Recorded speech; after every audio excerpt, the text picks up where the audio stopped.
Hello, everyone. Hello, good evening. Hello, good evening, everyone. Good evening. Good evening. Who's going to be the speaker tonight then? Can you guys hear my voice? Yes, we can. And can you see my face? No, Okay, because it's probably dark outside. it is Okay. dark, pitch black. Yeah. I'm sitting outside and probably the light is not good enough. Let me see. Oh, yeah. I have to move. Now we can see the light, but still not you. But not me. Just the light. Just the light. Okay. Spotlight. Yeah. Mike, I think the speaker for tonight is 2%. 2%. Yeah, so they are joined. Yeah, That's it. I thought yeah, you said 2%. It's two people. yeah. Two people. Yeah, we have Rolly Yanti double. and Pipit. Correct. We have double duty tonight. Yes, part 1 is I think Rolly Yanti. Part 2 is Pipit. Correct. Pipit's second part. Should be fun. Should be fun. Yeah. Good evening, everyone. Wow, Good a long evening, time no Johnson. see. Hi, everyone. I have to find somewhere that is bright. Okay. Now, is it bright enough here? No, not really. I mean, we can I'm see a little bit, but not sitting much. facing. Okay, just below. Okay, let me You find need the another. light in front of you, Mita, not behind you. Yeah, that's an improvement. Oh, Okay, that's good. We can see you now. okay, but it's wet here. Just stand up. You'll be all right. Let me find another place. Oh, here. I'm walking. Oh, look at the book.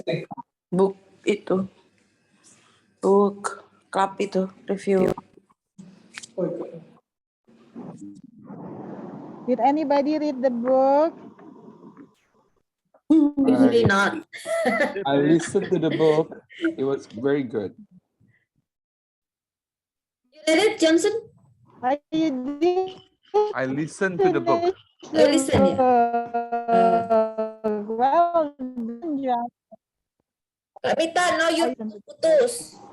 Did you like it? Did you enjoy the book? Putus ya. Yeah, I enjoyed the book. A little bit too technical sometimes, but overall it's a very good book. For me, almost nothing new. In my opinion, like the ideas were presented. Like, oh yeah, I thought so too. That was my usual response. Yeah, but your problem, Pippa, is you read too much. Before, no, that.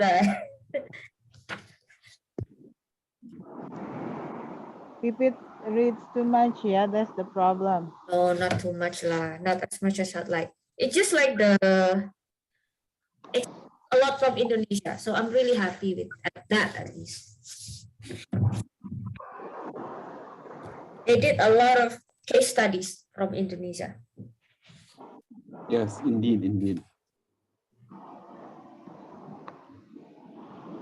So, what are you going to share with us, people, tonight?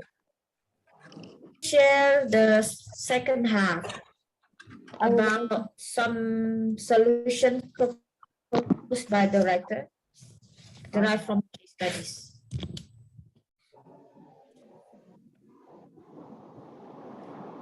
And we're still waiting for Rolly to join us, aren't we? Yeah, she just got home, she said. Usually wait anyway, right? Usually wait around 15. Yeah, wait, no problem. No problem. Still early, only 5 past. Yeah. So, is everybody healthy? No corona, no COVID, no Omicron, nothing? Maybe.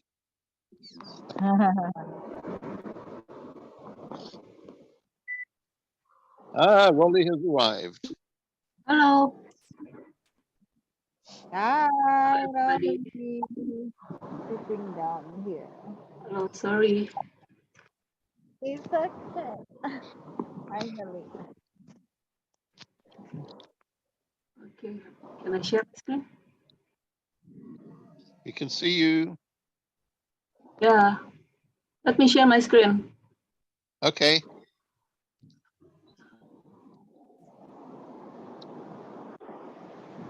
Okay, Rolly, start when you like. Okay. Rolly, well done. Did you finish the whole book or just half? Huh? Just now. Wow, Rolly use presentation. I use Google Doc. Oh, you use Google Doc. Yeah, I usually just Oh, yeah, type. the same template. No, I just use Google Doc document. Just Oh, okay. Because my this template usual, also can be used in Google Docs. yeah, but my usual reflection for books usually just Google Doc. Okay. I'm more familiar with PowerPoints. Okay. Okay, can we start? Yes, please. Okay, Mbak Mita. Yes, please. Yeah, you can hear me clearly?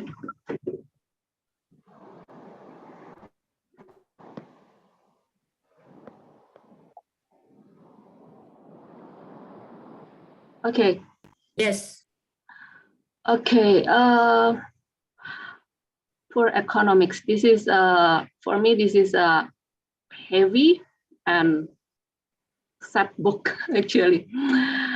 Apparently I cannot finish the whole book, so thanks to Mbak Pipit who helped me out. Okay, let me start. I cannot.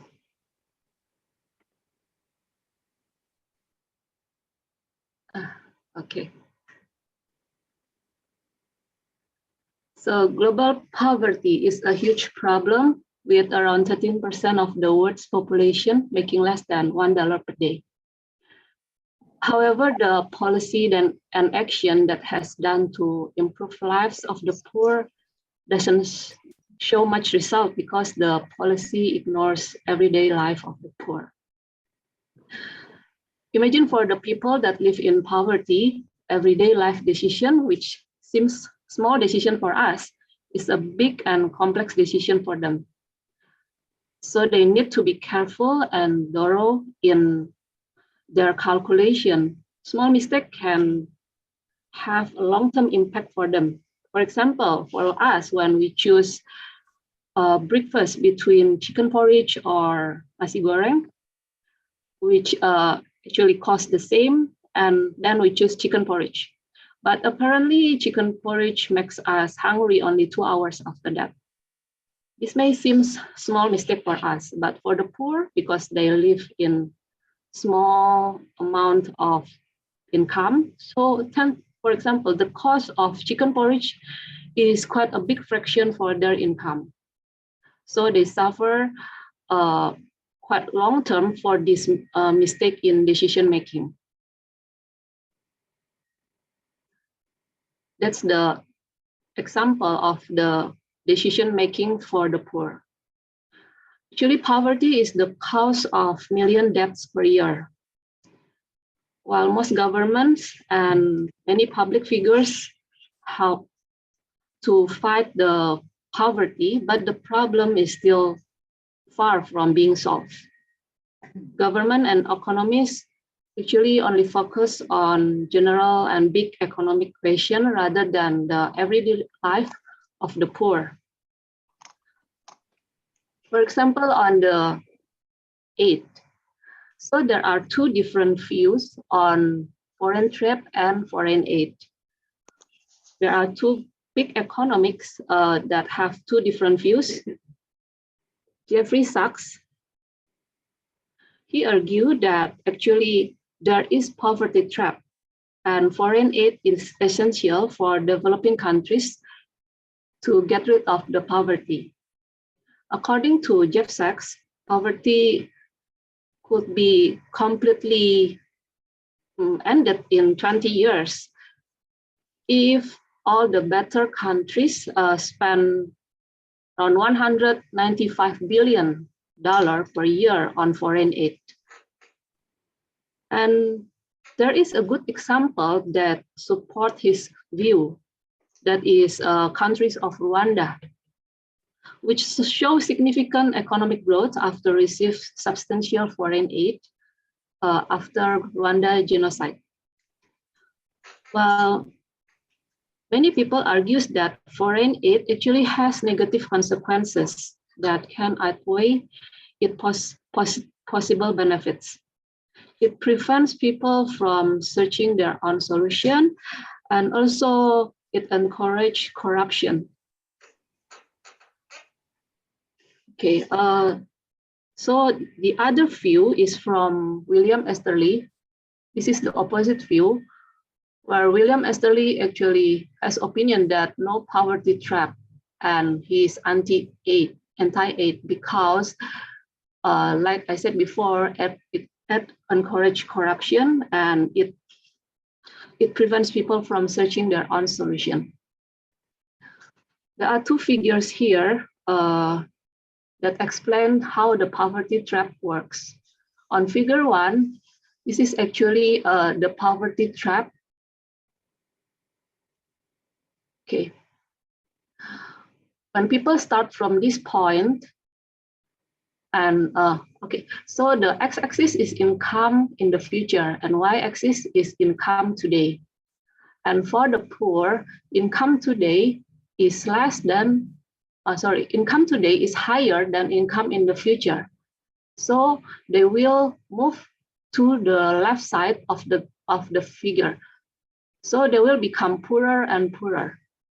Only if they have or they receive an aid or a help, a significant help, that will make them move outside the poverty trap, that is to the right side of the graph. So if their income increase significantly, they will move to the right side. So you see there is a steep jump here, and then it will become more flat after this point.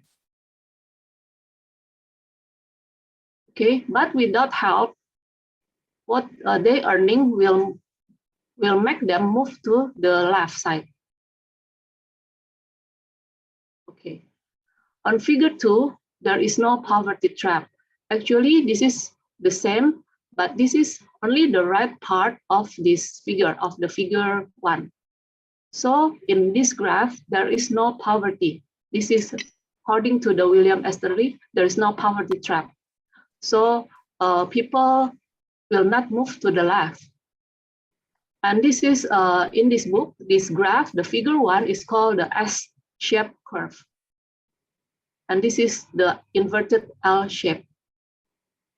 In here, there's no poverty trap.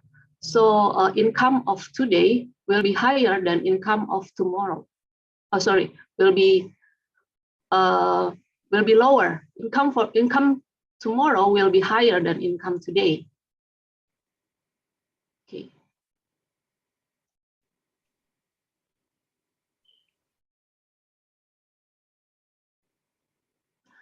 Actually, there is no evidence which is right or wrong, which there is poverty trap or there is no.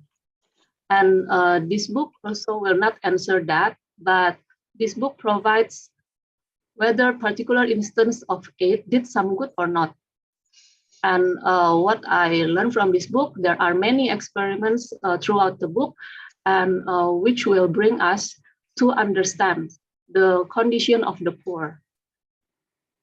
These two economists, and also the authors are two economists, and they also take experiments from other people, and also they run their own control trial, randomized control trial, to prove their theories.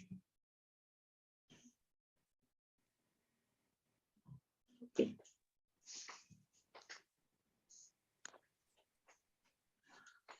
let's go to chapter 2, where we see how the poor do the decision-making on food. In the West, poverty comes hand in hand with the hunger. Theory is that poor cannot afford to eat enough. Therefore, they cannot be productive because they are weak. And that's what keeps them poor. And based on this theory, then the key to solve the problem is to give food aid or food subsidies, which are implemented in many developing countries, including Indonesia, with Raskin or Beras Miskin program. The food aid actually have a lot of benefit, but it comes with the risk of leakage along the logistic. For example, in India, it is estimated that 1/2 of the wheat and over 1/3 of the rice get lost along the way. Means the loss of the rice and wheat is corrupted or even it is eaten by rats.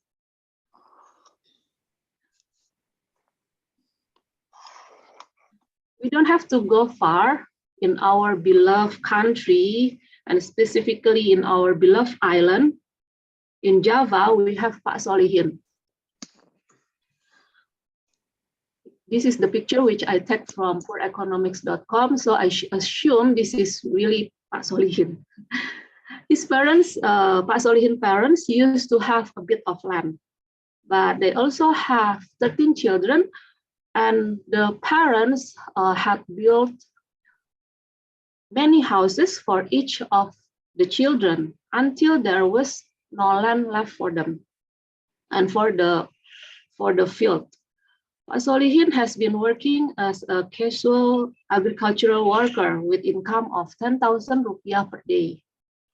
However, because of recent price increase of the fertilizer, then the farmers stopped hiring workers. Therefore, Pak Solihin are unemployed most of the time. According to Pak Solihin, he was too weak for physical work. Therefore, no one would hire him. And to survive, his wife left for Jakarta to become a maid. And his oldest son, which is 12 years old, dropped out from school and work on construction site. And they have another 2 younger children that they send to live with their grandparents. Pak Solihin lived alone and he survived from the subsidized rice, Raskin, and from the fish that he caught from the lake. In 1 week, actually, he had only 2 meals per day for 4 days and just 1 meal for the other 3 days. So clearly, Pak Solihin don't eat enough. From his case, we may conclude he is willing to work on this one. He is willing to work, but lack of food made him weak and depression was sapping his will to do something to solve his problem. So from here, we may conclude there is food poverty trap. When someone is very poor, he cannot afford to buy sufficient food to give him strength to be productive and to earn income. But is it the most of the case we see today? This is the question that we need to answer. Apparently, the fact is typical poor household can spend up to 30% more on food than it actually does if it completely cut expenditures on alcohol, tobacco, and festival. So you can see here that actually the poor seems to have many choices, including alcohol, tobacco, and festival. But they decide not to spend all of it on the food. When very poor people get the chance to spend a little bit more on food, actually they choose to buy better tasting food, which is more expensive. So clearly, the poor actually don't need more food. Their interest is to have better tasting food. And they don't care whether it is healthy or not, whether it's nutritious or not. Why? Okay, the problem is on the quality of the food, not the quantity. Because they choose better tasting food compared to the normal food, they don't care about the nutrients. Why? Because the importance of the micronutrients is not well understood, even by most of the people, not only the poor. Although actually micronutrients are cheap and sometimes lead to large increase in the earning, it is necessary to know what exactly they need to eat that contain the micronutrients. Okay.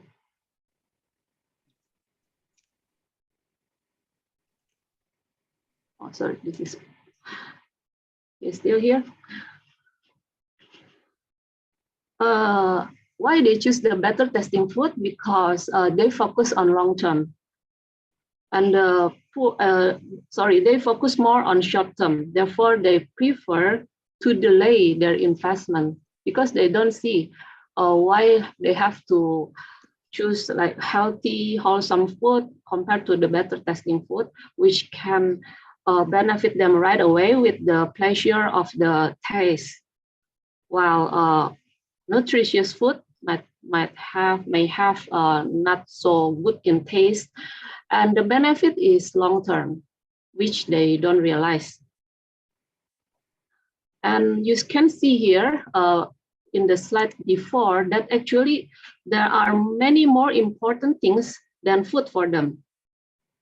Because poor people in developing countries spend a large amount of money in the festivals, in the weddings, and even in the funerals. And why? Based on the authors, it is because that life of the poor can be boring. For example, in the village, there are no movie theater, no concert hall, no park to sit and watch the people go by. So they try to make their life a bit exciting by consume cheap pleasure, or by buying things like TV or a good tasting food, or spend money on festivals. But they actually, their decision is an active decision. This is not an impulsive purchase that they decide right away without many consideration. Actually, this is the active decision from the poor. For example, a mother in actually they already start saving for their 8-year-old daughter wedding that only happen 10 years or more in the future. So wedding is included in the festival. As for the poor, actually they focus on here and now and try to live as pleasant as they can by purchasing cheap luxuries. To conclude chapter 2, we come back to the question, is there any food poverty trap? Okay. Is there any food poverty trap? Actually, yeah, like I said, there is no problem with the quantity of the food. Like Pak Solihin said, in most of the cases, there's no problem with the quantity, but the problem is the quality. And generally, the poor have shortage of the nutrients. So when building the food policy, the authority have to rethink of the quality rather than the quantity of food, such as investing in the children and pregnant mother nutrition, providing meals that rich in micronutrients for the students, or providing social welfare payments with free nutritional supplements for the poor.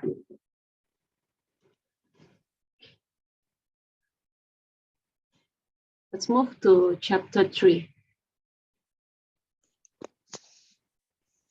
Low-hanging fruit for better global health. Actually, it seems that there are many low-hanging fruits that is easy to be done, but actually it is more difficult than it seems. For example, the preventive technologies. This is cheap and actually easy to done, such as vaccines and bed nets. But only few people use it. Why? This is the question. Another example of preventive technologies other than vaccines and bed nets is ORS, or in Bahasa is called as oralit, to prevent the dehydration in diarrhea. And also chlorine to prevent diarrhea that cause 9 million children dies before their 5th birthday each year. But only few people use it. Okay. From our country again, actually there are many cases from Indonesia in this book. From Indonesia, we have Ibu Emtat that got lending trap because she needs to lend money from the local money lender. Scratch tuh emang modelnya banyakan begini sih. Aku baru tahu ini. Sepatu Scratch, ayah. From the, okay. Ibu Emtat has a lending trap because she needs to lend money from the local money lender to pay medicine for her husband and for food during the period when her husband cannot work. And the total of the loan actually only 400,000 rupiah. But with 10% per month in the interest on the loan, her debt grew to 1 million rupiah. And the money lender was threatening to take everything they have. And with such big debt, actually she cannot afford the medicine for her son that recently diagnosed with asthma.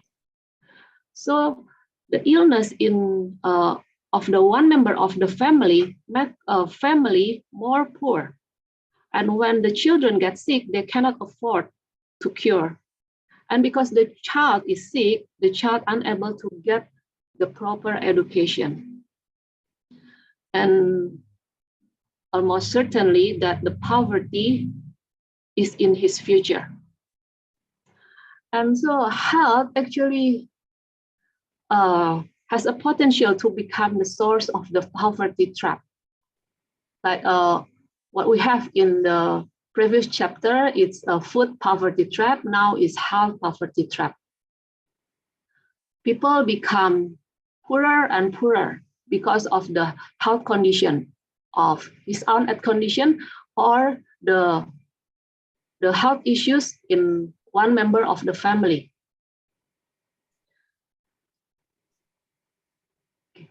The condition that can make people get into the health-based poverty trap is, the example is malaria and also the diarrhea. The countries that has malaria in large percentage of the population, actually they stuck in poverty trap.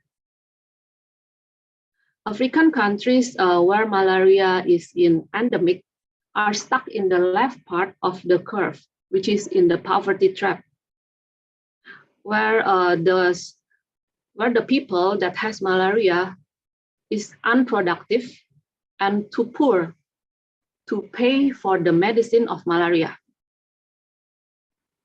But if they have the foreign aid, the country have foreign aid, or someone pay them or purchase the medicine for them, actually they will take the poor outside from the poverty trap, and the poor can go to the right side of the curve. Actually, there's one study that shows that the children who grew up malaria-free earns 50% more per year for his entire adult life compared to the children who got the malaria. So actually, if we do prevention to malaria disease, the return of the preventive action is quite high.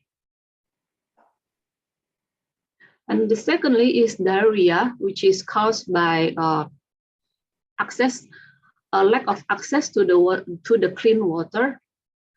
And actually, approximately 13% of the world population lack access to the clean water, and about 1/4 did not have access to water that is safe to drink. And the facilities are rare for the poor communities because 42% of the world population live without a toilet at home. And a study concluded that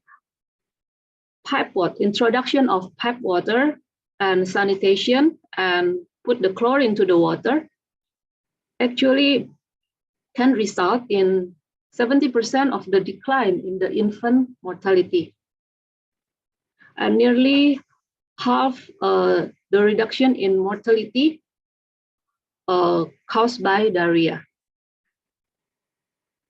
Actually, these preventive technologies is cheap for everyone, and even the very poor can afford them.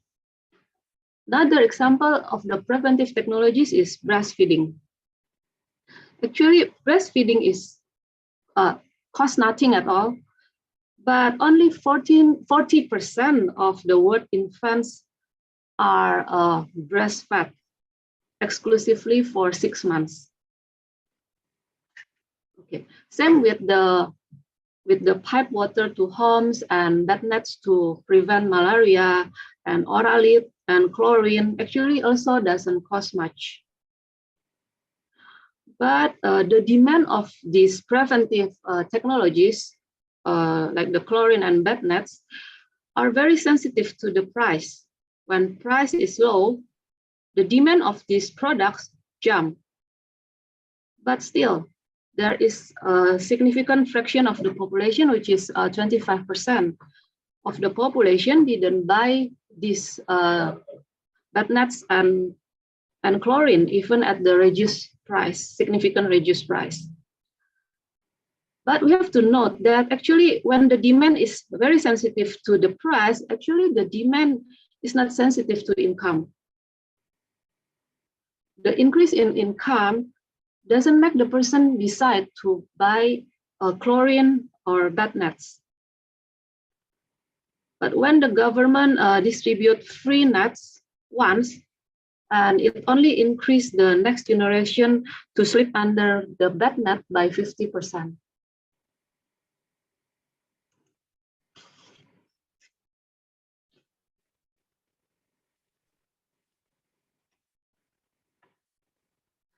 So in conclusion, actually, the help is there. There is preventive technologies that help the poor to get out from the poverty trap. But maybe the preventive, or the policy implemented maybe not in the right place, and the poor don't know how to use the help.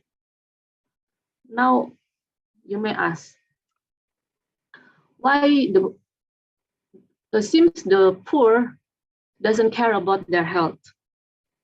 Because there's preventive technology and it's cheap, but why they don't purchase it? But actually, the evidence shows the opposite. Actually, they do care. In the interview, actually, they said that 25% of the source of the poor's stress is on health issues, and they spend 3% to 5% monthly spending on health. And when faced with a serious health condition, the poor household, they cut their spending, they sell assets, they borrow, like Ibu Emtat that eventually trapped in the lending trap. So actually they spend quite considerate amount of the money in health. But apparently, it's not on the cheap prevention, but they spend it on the expensive cures. Cures from private doctor instead of using the government health facilities. They choose private doctors instead of government health facilities. And in some part of the world, like in India, the practicing private doctors that they use are not a medical degree doctor, but unqualified people. That some of them actually don't have college degree, but they trust these private doctors. And most of the doctors tend to underdiagnose and over-medicate to the poor. They frequently use antibiotics or steroids, or they even use both, and usually through injection. And this is potentially dangerous and could harm long-term health, not only on personal health, but also on the public health. Because using antibiotic too much can raise the possibility of antibiotic resistance in the community.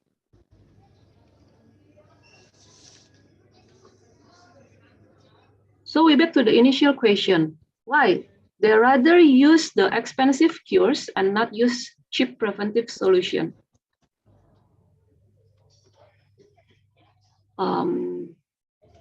Maybe I talk too much.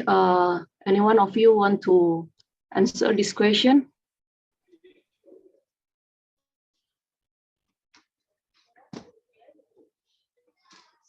Preventive technologies, we cannot see the result right away. So Yeah, right.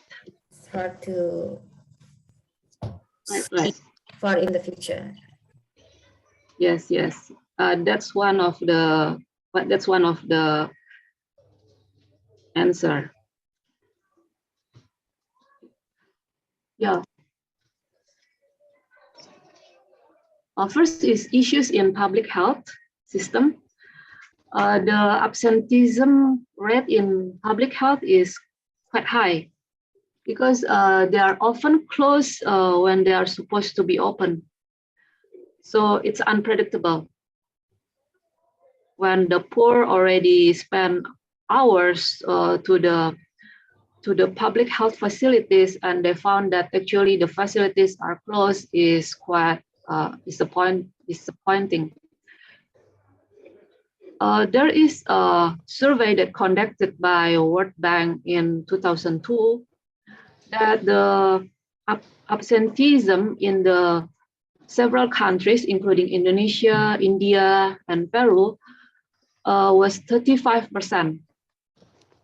In private facilities, most of the time, the doctor will be there. So that's why the poor will choose the private doctors, which is maybe not a medical degree doctor. They choose them over the public health doctor, a public facilities doctor. Not only because of absenteeism, the poor prefer private facilities because even when the government doctors and nurses are around, actually, they don't treat the patients very well. And the doctors in public facilities only spend 2 minutes per patient on average. And they ask fewer questions, and in most cases, they don't touch the patients at all. And more funny, they just ask the patient for their diagnosis. So the doctor don't diagnose by themselves. And they treat the patient's self-diagnosis. So the diagnosis comes from the patient actually. So that's why, according to the book, the doctor often underdiagnosed. And second is the faith. And we are not talking about the religion here, but faith is a combination of beliefs and theories. With less access to information and also low education, so the poor rely on their faith, what makes sense for them. For example, the poor in many countries seems to have theory that it is more benefit that the medicine to be directly injected to the blood. That's why most of the antibiotics or steroids are delivered to the patient through injection. And many times it's only one single dose of antibiotics. While we know that actually antibiotics need to be taken regularly in certain period of time. And because of this belief, it creates a condition for the doctor to over-medicate. Another belief is children die because they will catch the evil eye. And the way to catch the evil eye is by bringing the child to the public and showing the child to the public. And this is why parents don't take their children outside in the first year of their life. And that's why the parents don't take the children for immunization. And third, like Mbak Pipit said, they focus on short term. They focus on today rather to see rather tomorrow. They rather to delay the investment that they need to do today because they don't see the benefit now. Even at zero financial cost, actually they need to do some sacrifice, like the immunization. Actually, it's free. There's no cost, but they need to travel to the health facilities to get the immunization. And they rather avoid such costs because they don't see the benefit of the immunization now. And sorry, this is chapter 4. And why this don't happen to us? Why? Because actually, if we think that things now are more easier for us than compared to the poor. We have water already sanitized and we don't need to put chlorine in our water because we already have the piping water from pump to our house. And most of us also have health insurance. We don't need to worry about the cost of the health facilities. And in big cities in our country now, public health system is reliable. And we also can trust the private doctors. So their conditions is really different from us. If we are in their condition, maybe we will do the same. So let's move to chapter 4 to see how the education actually works for the poor. May I ask a question here? Sure. May I? Yes, please. Does anyone here believe in alternative medicine here? More than the West, they call it the Western medicine and the Eastern medicine. From the pool of the people here, how does it? Which way are we going? Like if you broke a bone, do you go for a surgery or you just go for tukang pijit or tukang urut? Like you break some bones. What do you do here? If I may know. Yeah. Let me answer. This is my opinion. For me, if that depend on my hope or my expectation on the Western medicine rather than the alternative medicine. For example, if you get terminal disease that it cannot be cured using Western treatment or medicine, then maybe the people can go to me can go to the alternative medicines, at least for giving me hope. Maybe other people have other different opinion.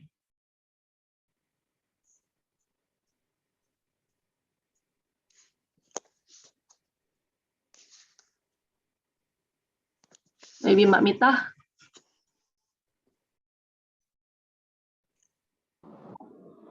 Yeah.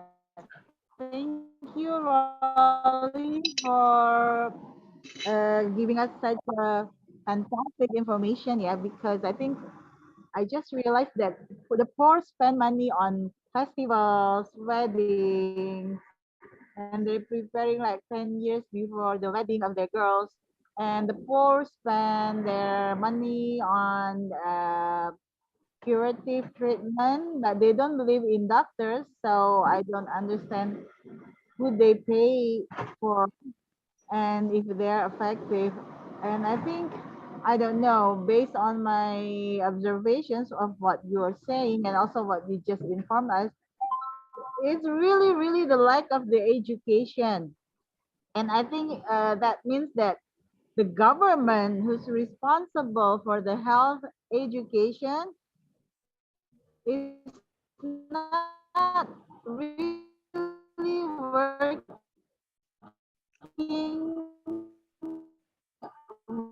well.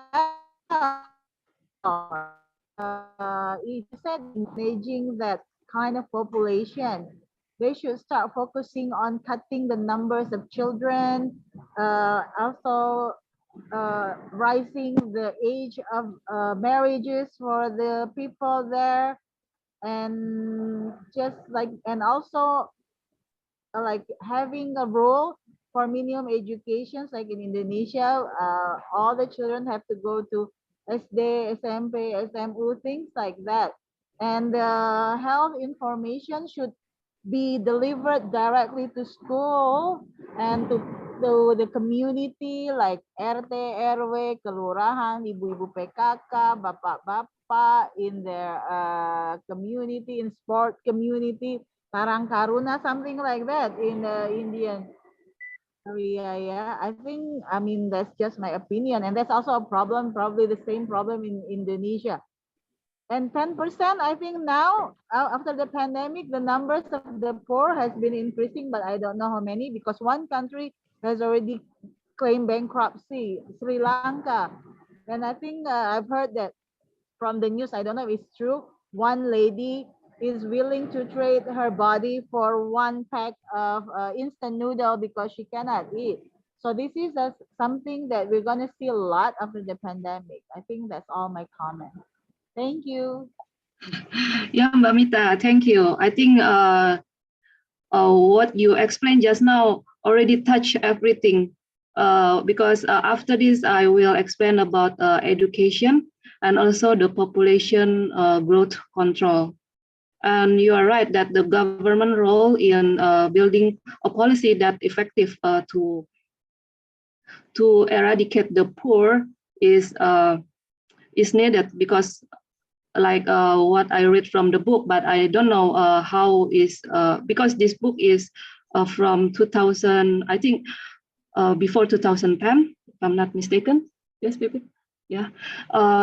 Maybe it's better now, but maybe in some remote area, the public, for example, the public facilities, the public health facilities is not as efficient as what we see in big cities like Jakarta or Surabaya. Yeah, so the improvement is still needed.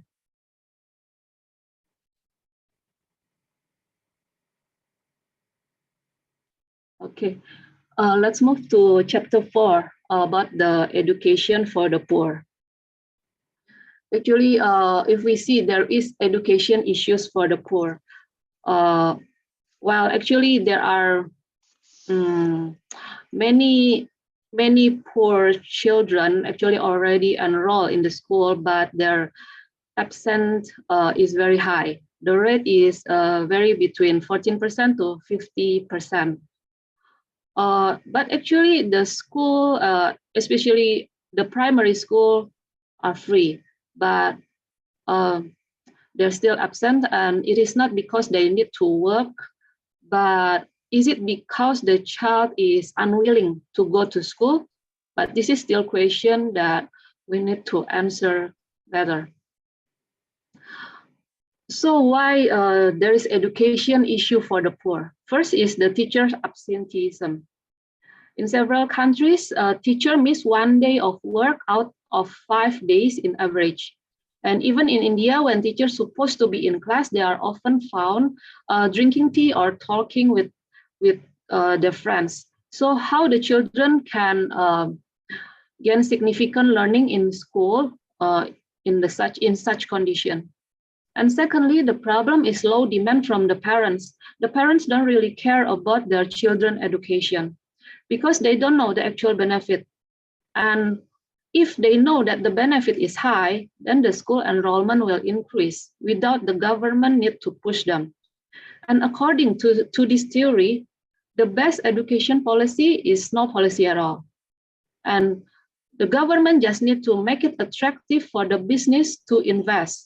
The business that require educated labor, and then there will be a need for an educated labor force, and then there is a pressure to supply for the educated labor force.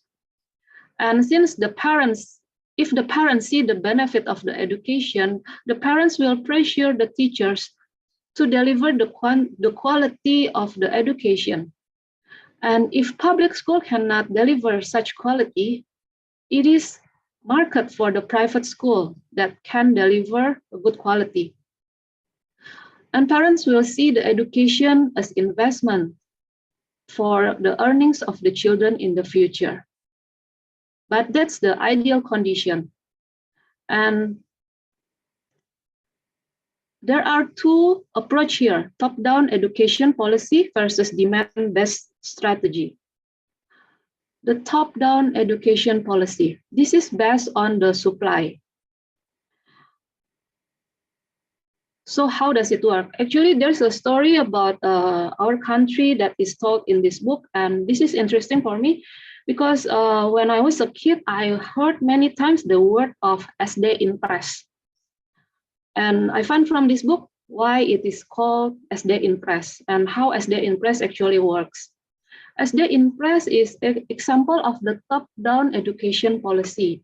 It stands for SD Instruksi Presiden, as it was mandated by President Soeharto. Schools were built on the Impress regulation, and it must be located in areas where the number of the unschooled children is the highest. If the lack of the school in the area where the unschooled children was the highest, actually it shows, based on the theory, it shows the lack of the interest of the people there in education. But so this program will be a miserable failure. But actually it's not the case, as the Impress was a great success. A study that conducted by the economist that is explained in the chapter 1, Esther, actually find that the earnings was significantly higher in the area where has more schools. But not all top-down education policy is successful. Okay, top-down here means the government provide the schools. Okay, let's compare with the demand-based strategy. The example of demand-based strategy is private school. There is private school because there is demand from the parents that willing to spend money when actually there is free private school and free public school. Even it is debatable, actually private schools often work better than public school. And children in private school learn more than children in public school. But based on studies, private and public school don't perform as effective as they should be.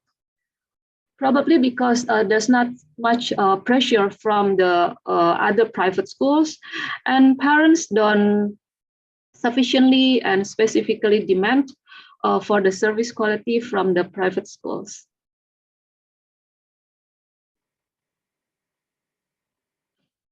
Actually, the poor parents see education as a lottery ticket rather than investment. They have dream of what their children would be when they graduated, but often actually their dream is higher than the actual reality. And the poor parents usually put their education budget to only one child, which is the most promising, rather than they split the equal budget for each child. Okay, if we back to the graph of the poverty, actually that is because they believe that there is an education-based poverty trap.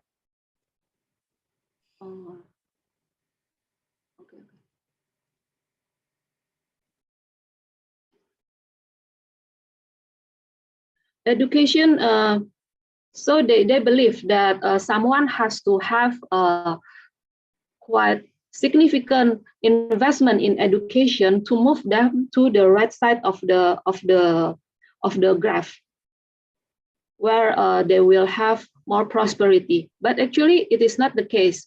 Actually, education is valuable at every level. So what they should do is they have to split an equal budget for each child rather than put their investment only one child.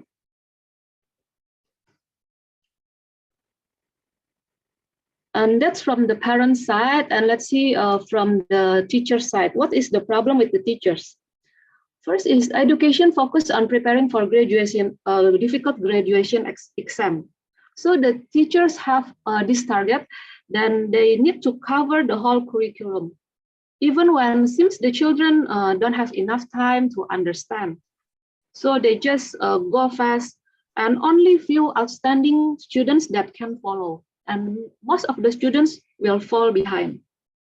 And secondly, the low expectation of what the students can accomplish, or in other words, they are quite pessimistic on the capability of the poor children. And the third problem, the teachers don't like to be posted in remote village. They see the remote village as infertile ground for the teacher. And the belief of the parents, there is education-based poverty trap, where they put their budget only on one child. And the problem with the teachers, if the teachers and the parents do not believe on the child, they will not try. The teacher will ignore the children. And especially the children who already fall behind, and the parents will stop taking interest in their education. So this is sad look on the education for the poor. Compared with the schools for the rich, the teachers in the school for the rich usually treat students with compassion. They will try to maximize the potential of the students, but not the case. It's not the case with the school for the poor. Mostly are not treated with the compassion. The teachers don't have concerns of the potential of the students. And the students are unwanted. They are pessimistic about the capability of students, unless if the students have exceptional gifts. That's why many students fall behind and they will be ignored. Therefore, it creates huge waste of talent. Many people drop out from the school, especially, for the poor, because of this misjudgment. Maybe they just have a different pace of learning, but the teacher already justified them as unable to follow. So it's a huge waste of talent.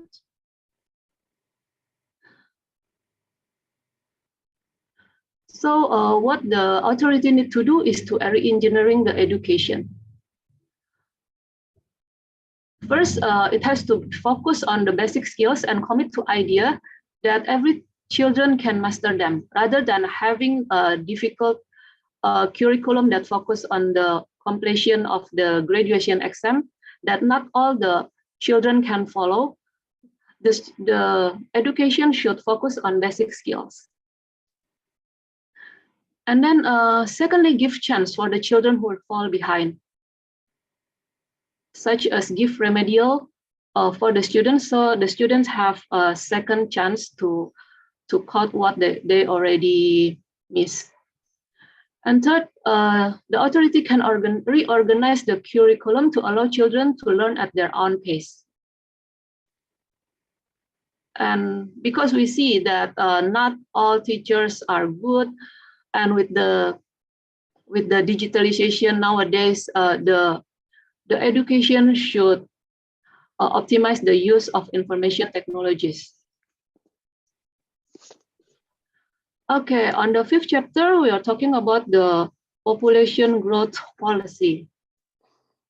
Actually, there is a strong connection between population growth and or fertility rate and the poverty.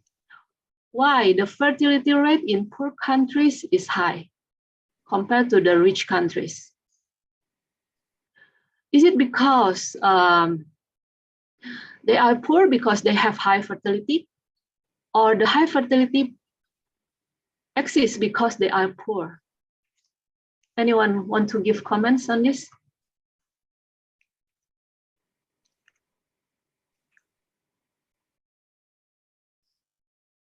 Pak Wido, comment please. Hello. Ya, Pak Wido. Yes. Hello. Sorry, I cannot put on my video, but regarding that, I think it's because when people have less to do, less studying and everything, of course they spend more time at home and in the bedroom, I guess. So that's why the actually not fertility, but actually the offspring is higher. Okay. Fertility is a medical condition which actually you cannot judge Yeah, by yeah. how many children they have. So it's basically it's because they have less to do. That is why they have more children. So it's the second, high fertility because they are poor.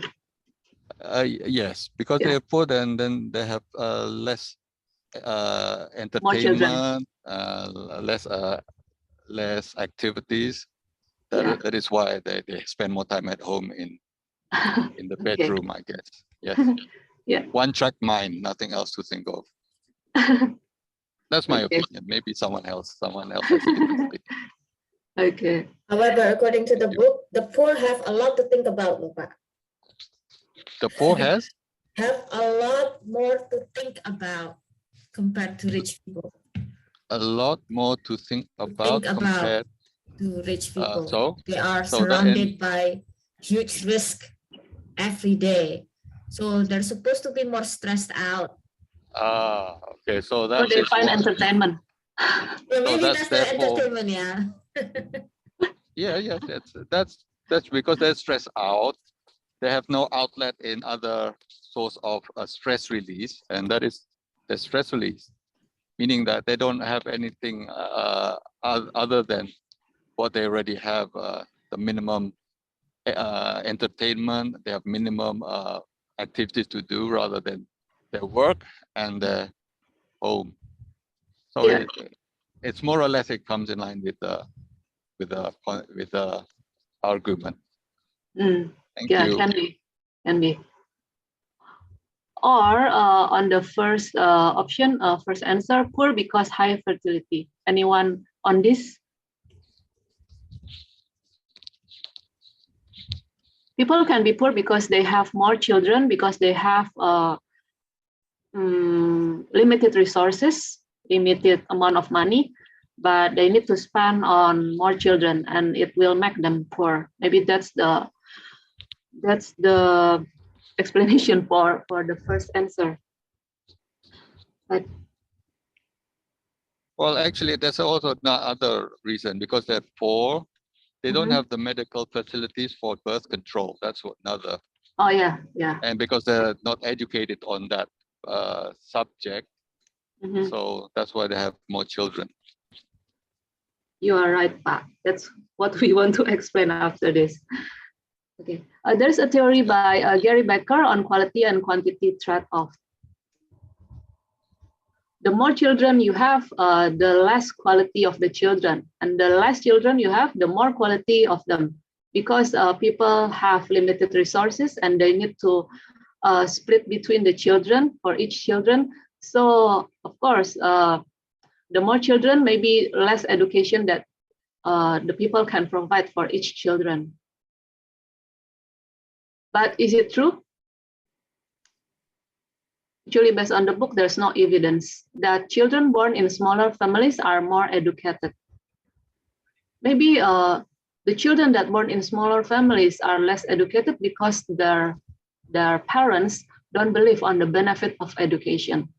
So it doesn't always happen that children that born in smaller families are more educated. Do the poor control their fertility decisions? This is the topic that is mentioned by Widow just now about the birth control. Poor and uneducated women are less likely to use the birth control or contraception. According to Pak Widow, it is because they don't have enough knowledge on the birth control, or maybe they don't have enough access. Yeah. Yeah, I think because this is everything that we experienced in the 70s and 80s in Indonesia. So basically, education is important. One thing is it depends on what kind of family you are. If it's an agricultural family, usually having more children is an asset. Yeah. Because there will be more people who will help in the field. That's why lebih banyak anak, lebih banyak rezeki. That's the concept they used a long time ago. That's right. But of course, when the societies shift from agricultural to more industrial society, then that concept shifts a bit. So that is also considered. So I think about fertility is you cannot use the word fertility. Fertility is the medical condition of the people, not actually the correlate with how many children you have. Yeah, Thank right. you. Right, Pak. And I agree that actually the people in Indonesia, most of the people in Indonesia are already stiff. It's not the same condition like maybe in 70s before there is KB program.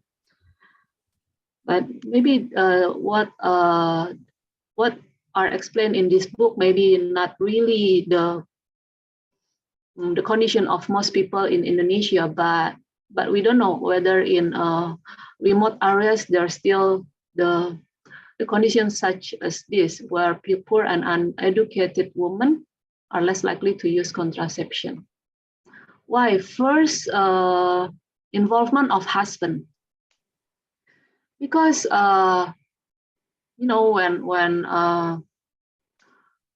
when giving birth of the children, who suffer the most? It's the mother, it's the wife.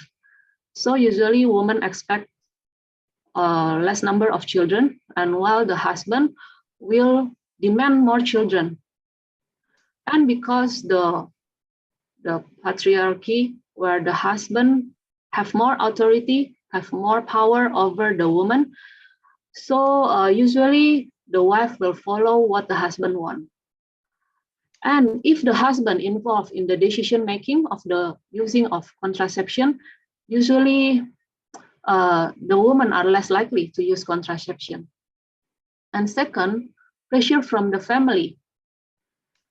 And in poor society, usually they live in big family, and there's pressure, especially from the mother or father-in-law, to have more children.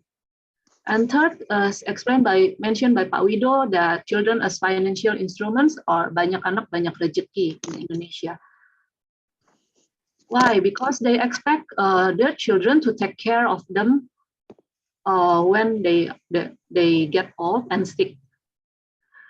And why this happened? Because in here we don't have sufficient social securities that will assure we will have a comfortable life in our old age.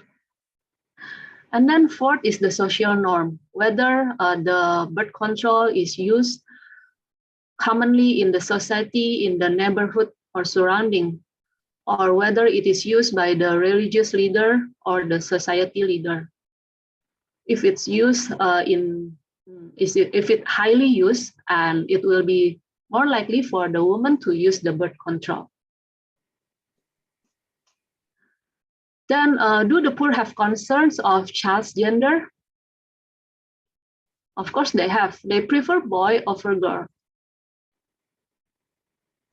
aside from the boy is the one who continue the family name, actually people have expectation to have boys to take care of the elderly and or to take care of the parents when they are old.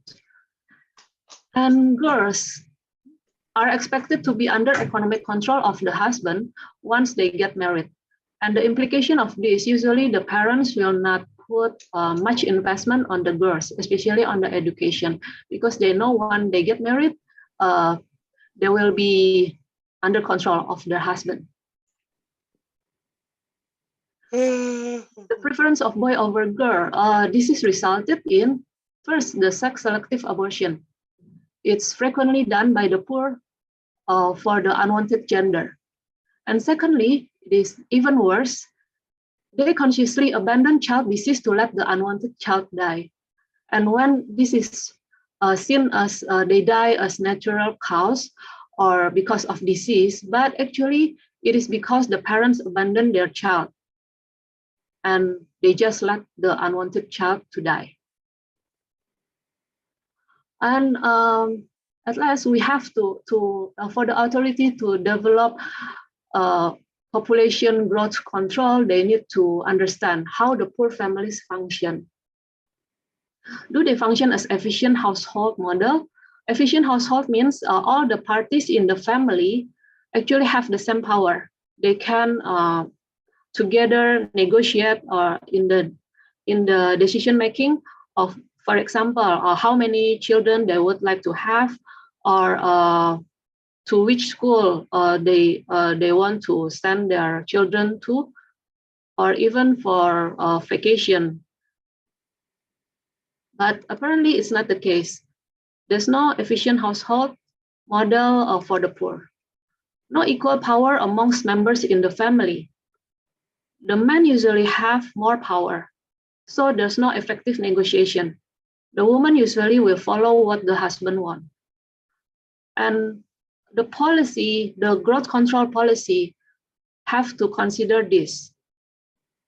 By giving empowerment to the wife or to the woman, because most of the women in the poor society, they don't have enough empowerment. They just housewife.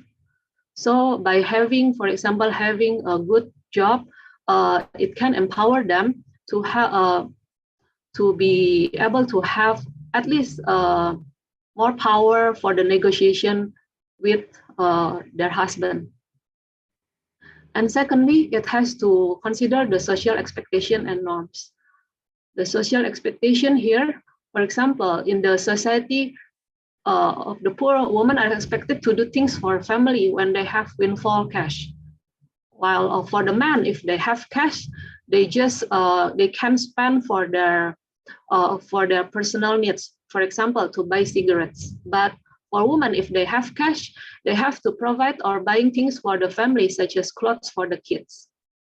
And then men are expected to take care of the elderly, and women is not. And other social expectation or social norms is maybe some of the women are only allowed to go out when they are accompanied by the husband. That is what needed to be considered when the government or authorities building the population control policy. That's all from me for the second part. It will be continued by Mbak Pipit. Thank you. Applause for Oli. It's very dense. I A learned lot of something new details. there. I'm trying to avoid the details. I think too long, yeah. Yeah, Realize a it's little already bit. 1 hour. Sorry. Okay, so I have different way in reflecting about a book. I try to criticize the content and interact with the content so I can remember it better. So even when I read this book, I sense that the claim is too much, too confident. Like it says, a radical rethinking of the way to fight global poverty. In reality, after reading the book, I think none of the ideas are new. It's something that I think we have heard before. And at some time, it's radical, right? Radical is something that's usually a breakthrough, unorthodox, things like that. But I sense like it's nothing new here. Like I will share some points later, and I'm sure you will also say, lah, yeah, of course, lah, something like that. Like we know that, like of course you need a good government, duh, you don't have to tell us that, something like that. So a lot of times my responses are like that, and I actually think some of the points are contradictory, and I already sense like this is against my school of thought that I know. And by the end of the book, I realized that it was actually evident because these writers criticized Darren Acemoglu, which is my #1 favorite writer. So everyone, if you know, Darren Acemoglu is the writer of, I hope I spelled his name correctly, the writer of Why Nations Fail. So I think that book is very good. And that is almost the opposite of this book, at least in the last 2 chapters. So I said, this is something a little bit weird. And then he realized that, okay, my thinking is the opposite of Acemoglu's thinking. Oh, and then I realized, oh yeah, okay. So what I suspected was right. All right, so let me start with. So basically, I like the way the writers characterize the condition of the poor. So it makes me able to understand their situation or imagine what type of life they go through, basically, right? So, for example, we don't have to go straight from that, but one of the reasons why poor people stay poor is because of the rule of law is not strong enough. So there are so many poor people about to lift themselves out of poverty, but they suddenly become bankrupt because of freak accidents. Maybe someone cheat them out of their money, or manipu, right? And when they go to the police did not want to do anything, or they demanded money to be able to recoup some of the loss, right? But the bottom line is when the rule of law is weak, then people will find it even harder to get themselves out of poverty. So the famous incident is Butina case has been mentioned many times since the 2nd chapter, right, Rolly, all the way till the end. Butina's case is cited several times when she had to pay 5 million to the police to be able to get 4 millions back. So it's like rugi, Tahu gitu, no need to report to the police then, something like that. So that's how the rule of law is very important if we want to solve poverty in our country. Second of all is that when we are inside the chaotic management, particularly here the government management. Sorry, who is that? I'm with you. We are fragile to get the freak accidents, basically. So when the people who are mentally not taken care of by the government, then they can just attack people on the street, and then you have nothing, you didn't do anything wrong, suddenly you become the victim.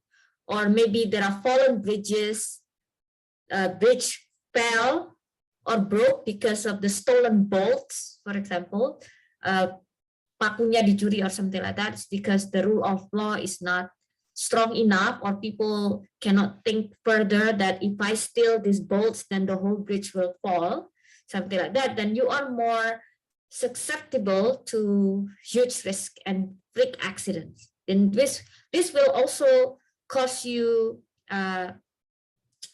getting off track from your way to success, basically, or from your way to get yourself out of the poverty.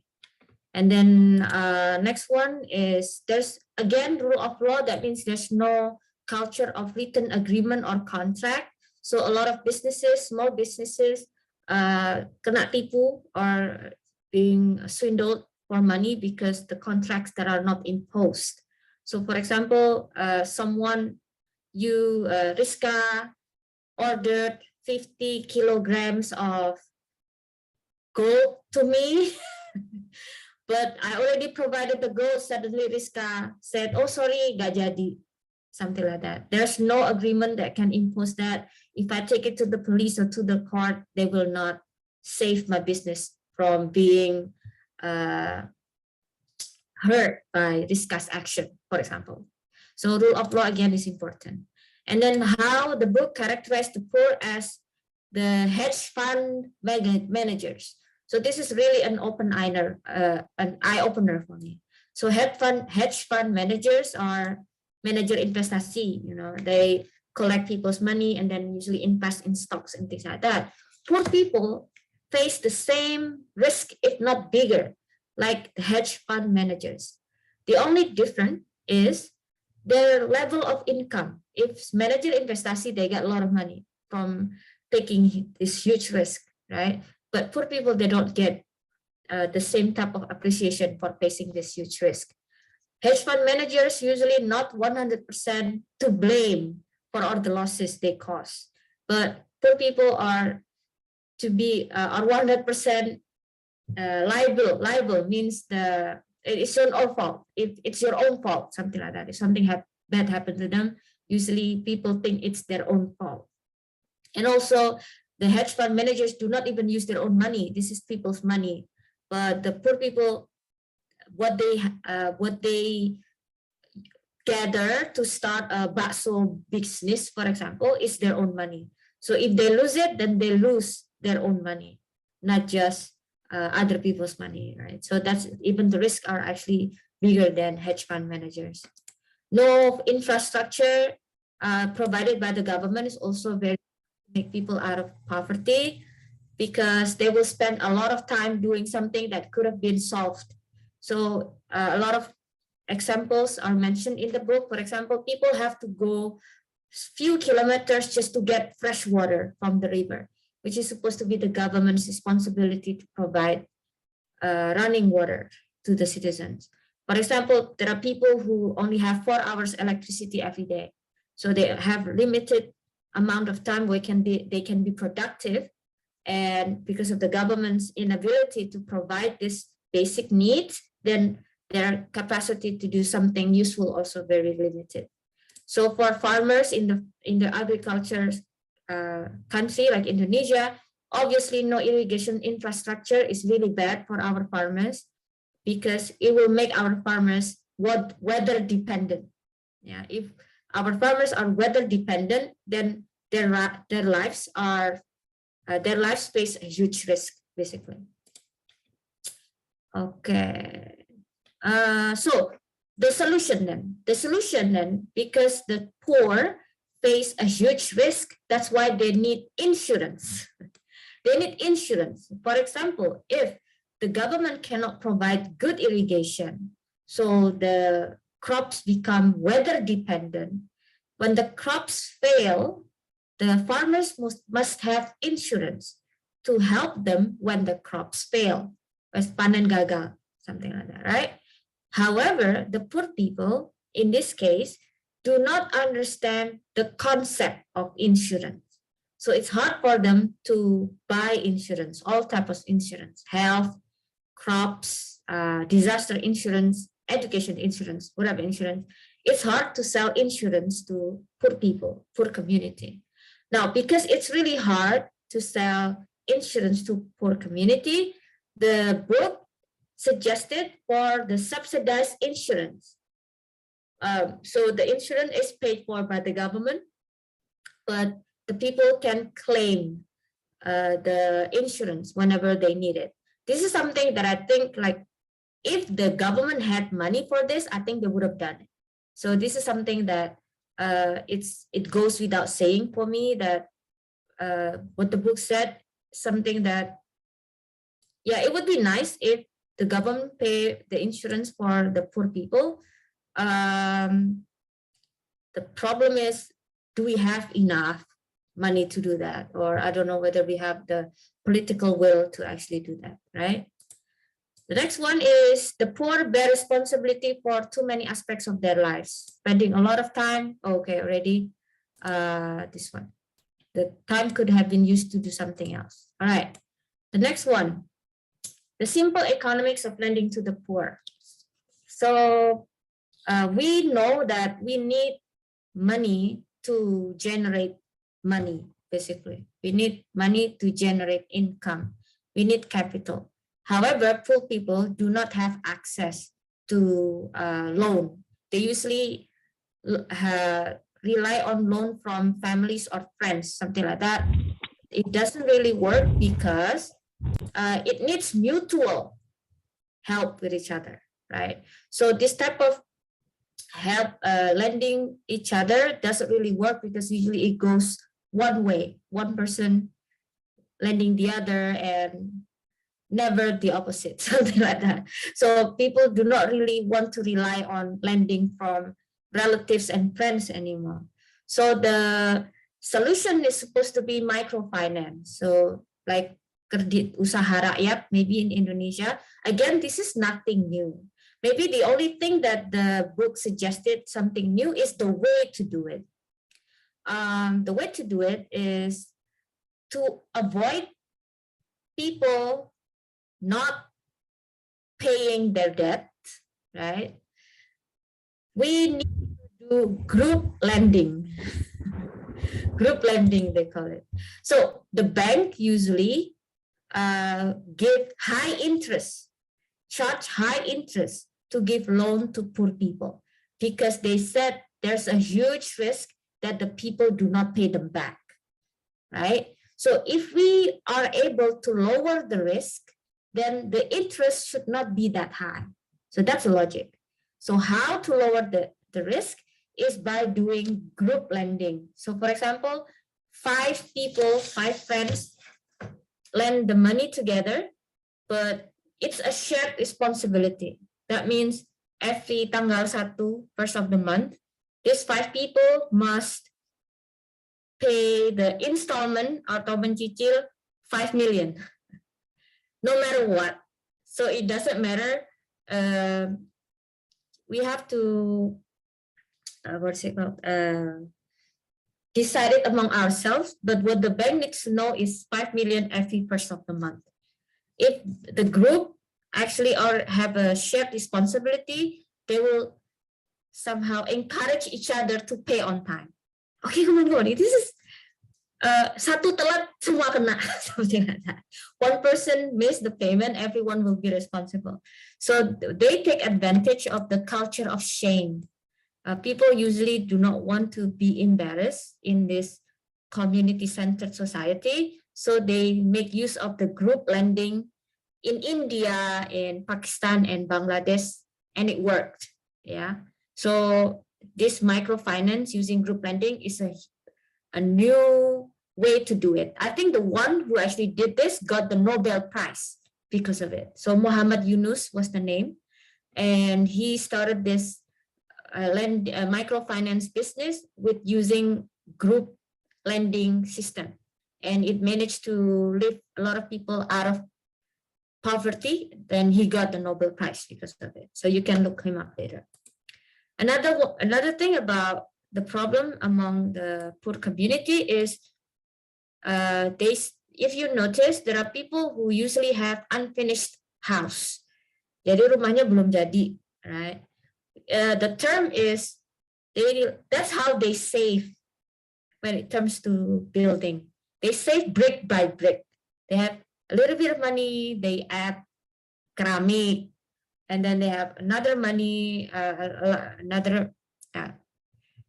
get more money, a little bit more money, and then they add several roof tiles, something like that. This is a good concept. Unfortunately, it's implemented in the wrong sector. It's not supposed to be saving brick by brick in terms of property, because it doesn't make the value of the property go up if we do it that way, right? But it's supposed to be done with money. We have to save brick by brick, actually using money. However, it's really hard for the government to convince poor community to save their money. For example, they think that saving at home is difficult the temptation is too high. For example, the fertilizer case. They know exactly if they want to be free from debt, they have to save a little bit of money every month. So during the planting season, they can buy fertilizer with their own money, right? But it is something that the farmers do not do. They do not save any money, but when it's time to buy fertilizers, they buy the fertilizers from the tangkulak, for example, with by loan, ngutang pupuk, right? And then they will pay it during harvest time, which is with high interest, something like that. So to being able to see further into the future is something that is lacking in this community, because they always think like there's always something that come up. I can never save money. Savings and self-control is the problem. Poor decision-making process. They have to think that my money must finish today. If not, it will be gone tomorrow. There will be something that will make me lose this money. It's better for me to just use it today. Or they say bad lucks will always come. If you have enough money, you feel like there's always something. There's always someone who asks for loan. Pollens attract the bees. Like udah ngumpulin susah-susah uang gitu, tiba-tiba ada yang pinjam, something like that. It's better not having money at all, something like that. So it's hard for the poor community to say that, okay, I will save enough money so I can buy a fridge, or I want to save enough money so I can buy fertilizers when it's harvest time. It's really hard for them to think further ahead. So the solution is, this is something that is for me, is safety net by the government. Safety net by the government. Of course, you have to do this, right? But again, do the government have money to do this? So like social security net, if it's in USA or in Europe, something like that, right? But I guess Indonesia is trying, but this is something that is too obvious for me to mention. But there's another solution, which is mandatory saving. Okay, so because it's hard for poor people to save their money on their own, now the book suggested the government make them save money mandatory, like must save money, even a little bit every month. And then it can be used for retirement or not when disaster strike, or when suddenly there's unexpected force majeure, something like that. You can cash out the saving. Okay. Now the big turn off for poor people is usually the admin cost, right? They don't want their money to decrease if they put it in the bank, right? Particularly if we fall below the required saldo, right? The required amount. So the solution for that is the government can subsidize the handling costs, or at least the administration cost of this savings for the poor people, right? So mandatory saving is the solution, with the government subsidy in handling the cost, for the bank.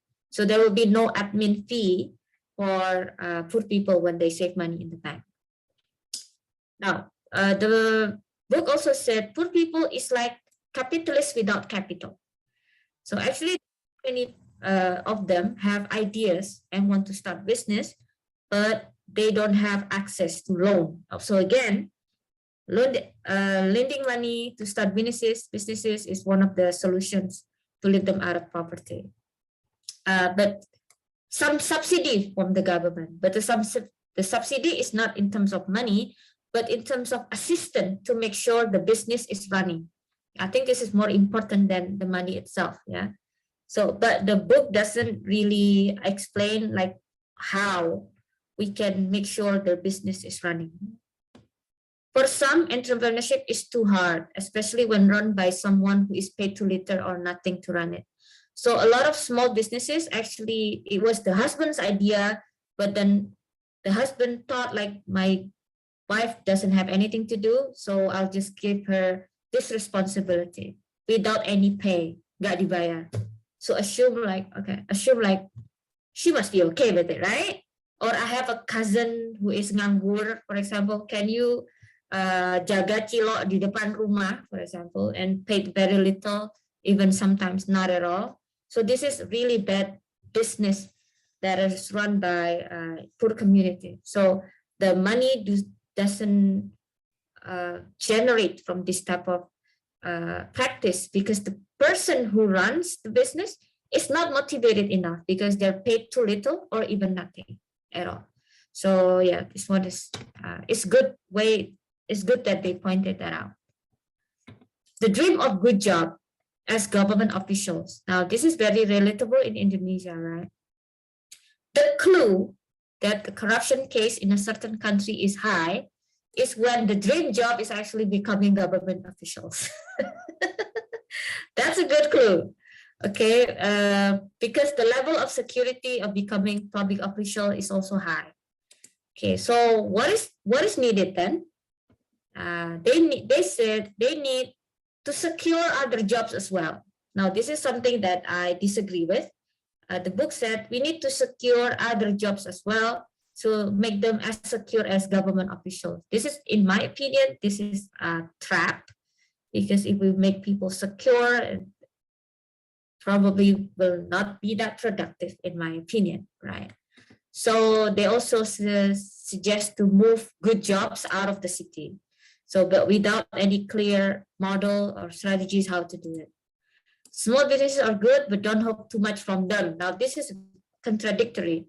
Earlier, the book supported small businesses, but somehow towards the end of this chapter about the dream of good job, they said that we cannot rely on small businesses to get them out of poverty. So this is contradictory for me. Policies. There's gap between intention and implementation. So oftentimes the government meant well, but the implementation is wrong. Okay, so this is what we call as the government's failure. So when the government is weak, even aid organizations are reluctant to help us. So a lot of countries in Africa, they know that they need help financially, and a lot of organizations want to help them too. However, because these organizations know the governments cannot be trusted, they're even reluctant to help, right? So this is no-brainer, I guess. Creates massive inefficiencies, especially in channeling funding. This is again obvious, we know already. Now, this is something which is interesting. The book said, not always necessary to change the regime from authoritarian to democratic to improve accountability and reduce corruption. This is important. This is where he actually criticized Darren Acemoglu. I'm not sure if it's in his book Why Nations Fail, but he did mention Darren Acemoglu's name here, because Darren Acemoglu is a big supporter of democracy. He thinks democracy is the gate to prosperity, right? Prosperity. But this book begs to differ. This book said that you don't have to be a democratic country to be successful in the economy. They mentioned about Uganda. Uganda, according to the book, managed to reduce the corruption in their country after newspaper campaign done by the newspapers in the country. So the newspaper companies in Uganda had competition to expose corruption cases. So investigative journalism, yeah. And then because of this competition among newspapers to expose corruption, then the corruption level decreased in Uganda. But in my opinion, freedom of press is actually part of democracy as well. So it's impossible for newspapers in Uganda have the guts to actually expose this corruption if there's no, if there were backlashes from the government, something like that, right? So I'm sure they enjoyed freedom of the press to be able to do that. So I would argue that particular example is invalid to support his idea about doesn't have to be democratic. And even this book compared Uganda with Indonesia. Uganda is not democratic, but managed to lower their corruption level. But Indonesia turned from Suharto to after Suharto from authoritarian into democratic, but unable to lower the corruption level. He said even Indonesia ranked 175 in the corruption index, yeah, but it is in 2010. So I guess we made a bit progress since then. And implementation, okay. Now, this is also, I think it's a missed opportunity because since he said that democracy is not a must to get to prosperity, and there are other examples of countries not democratic but able to make themselves prosperous, I think he should have mentioned about China and Singapore. The book was published in 2011 and China started to rise in 2010 after they joined WTO, World Trade Organization. So I think by then, he should realize that China was already on the rise. So probably the most appropriate example of how a country doesn't have to be democratic to be able to achieve prosperity is supposed to be China and Singapore, because Singapore is not democratic country. Not many people know that, I guess. But in reality, Singapore is not democratic, but economically they're prosperous. Okay, so now this is the book also ask people, politics is the primacy over economic. Is it true? So which one do you think is important? Do we have good democracy or you want to have good economy? So let's see, put it in the chat box. Which one is more important to you? Politics or economy? Can you write it in the chat box?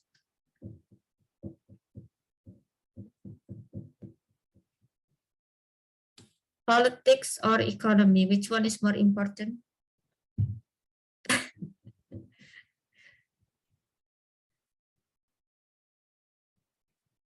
You want good politics or good economy in your country? If you can only choose one.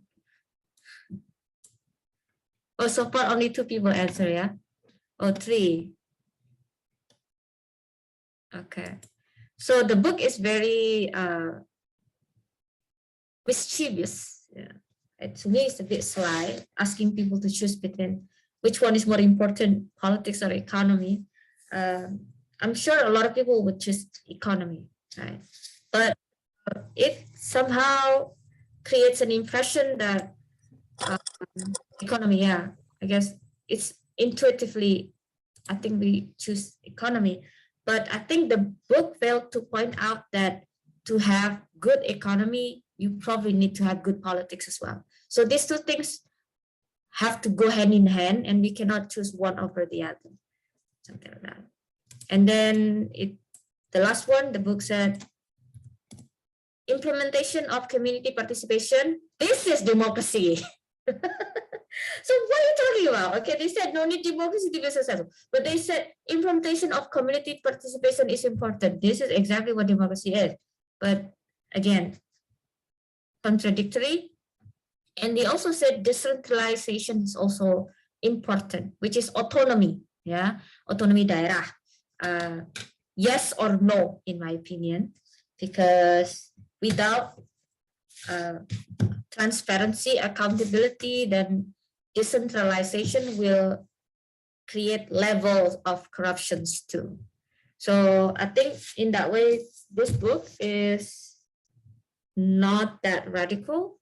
And I found myself disagree a lot with some of the solutions, but I can appreciate the new perspectives of how he portrays poor people. That is probably the biggest takeaway from me. So I can understand how stressful their life is, for example. So even so stressful that when there's global economic crisis, poor people do not even feel them, they said. every year is global economic crisis for poor people. There's no particular year is okay, this is GFC. No. And also they are very stressed out. So the ones who are stressed out are not rich people, actually poor people. That's why they keep releasing the cortisol hormone, and because of the stress-induced cortisol hormone, and that kind of lowered the intelligence as well. So that's like a vicious circle. Yeah. So I think that is the biggest takeaway from me. Thank you.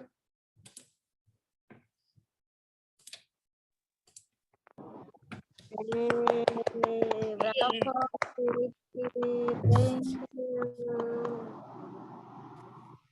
Kita foto dulu kali ya.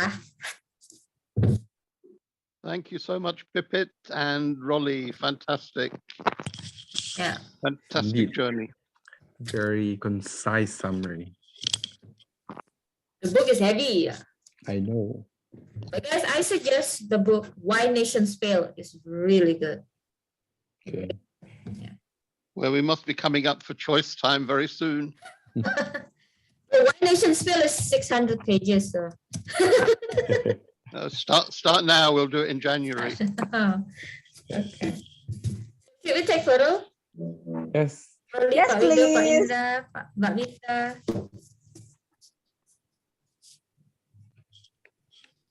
Wow, Pak Wido's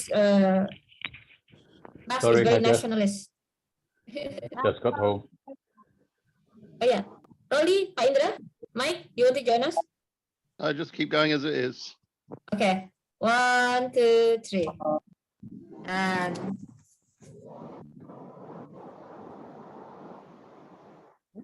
so is there any questions maybe? For Rolly and I? Actually, I have a question. So, when you mentioned about the Yes. microfinance, it was part of the solution, but it didn't work out because of the grouping. Well, one of the solutions is group lending. But in Indonesia, I think the microfinance has grown significantly, though. So, I don't know how they source it out, but they are still individual, and I think in Indonesia it worked out without having to do the group lending or any other opinions. I think group Very lending good, is worth a Prakriti. yeah. I think group lending is worth a shot in Indonesia. We should try it. It works in Bangladesh, India, and Pakistan. Should we Even- borrow something as a Bookaholic club? Everyone, Mike is responsible. Yeah. I'm just kidding. Yeah. However, microfinance in Indonesia now in terms of online, Yes, will online. grow significantly. What do you call it? Online. Pinjaman online or something, Yeah, right? pinjol ya, pinjol ya. Pinjol. Pinjol, okay. And I have a friend that actually doing the microfinance on his own. He was gaining a very good success so far. I mean, as far Nice. as So it's good because microfinance with good purpose, they're actually good for business, good for social Yes. too. true. Yeah. As long as And not charging too much.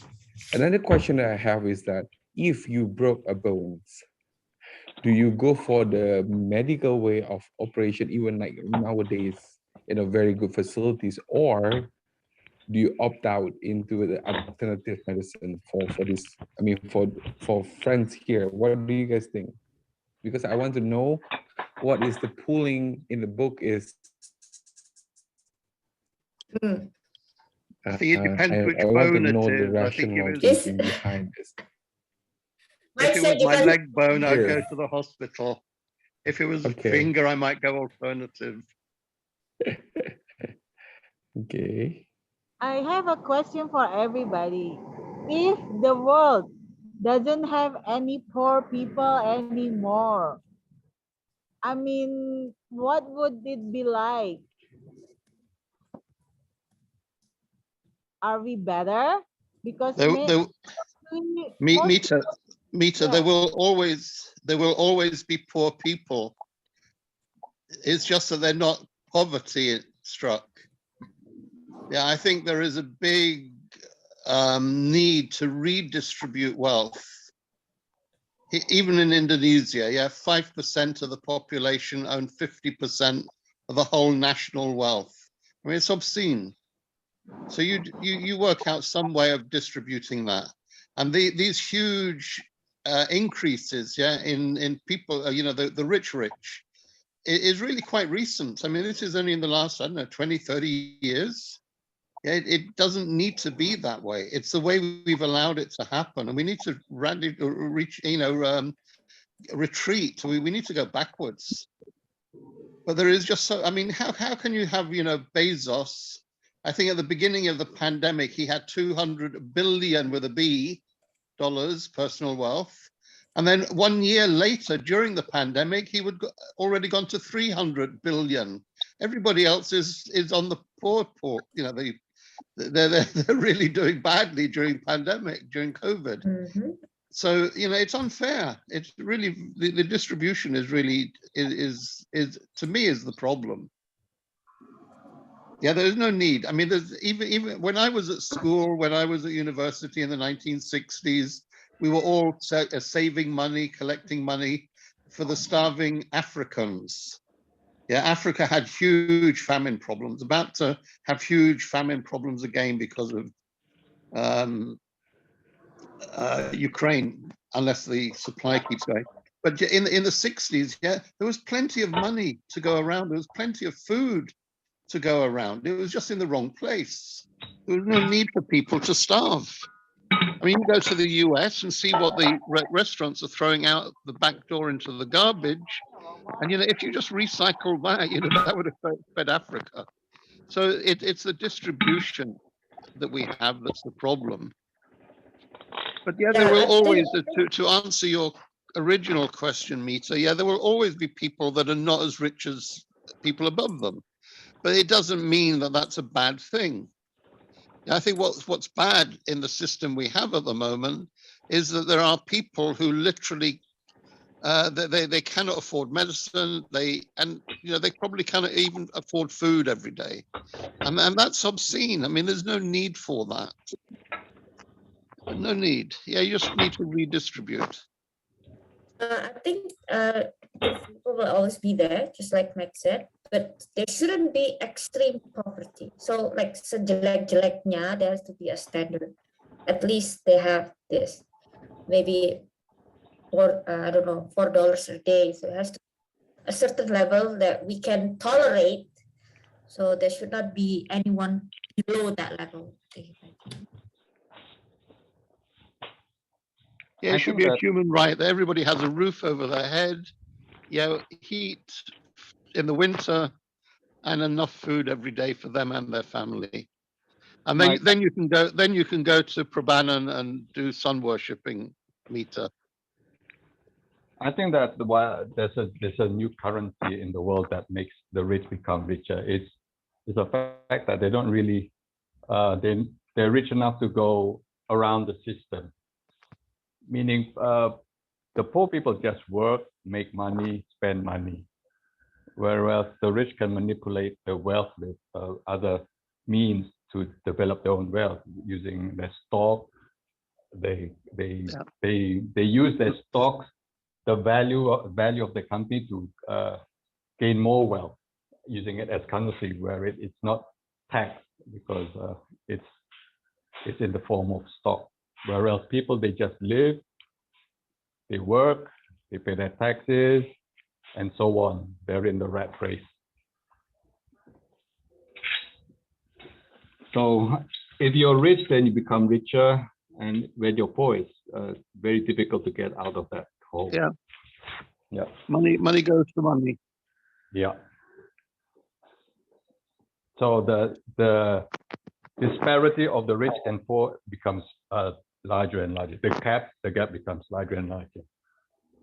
And when that happens, some stage, then, logically, like said, there will be war again. Yeah, exactly. Yeah.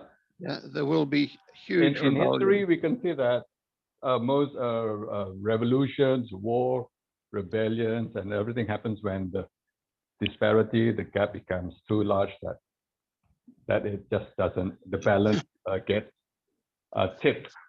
So war will always be there, I guess.